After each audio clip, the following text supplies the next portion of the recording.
labadaas xildhibaan banaanka ka bixiyeen abdowrayaasha waxaan faraynaa labada xildhibaan banaanka inay bixiyaan alla bixiyo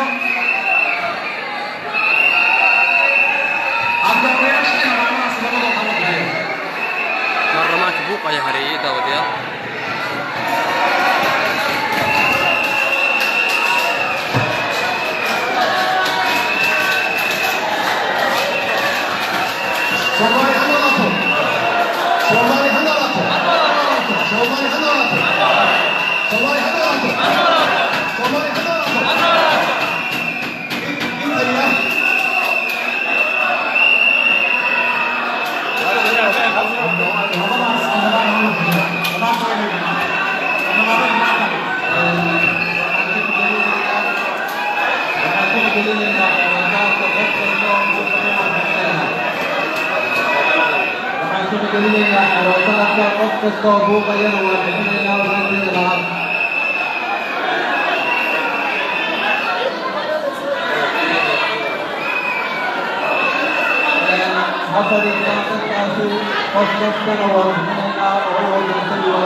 Hasta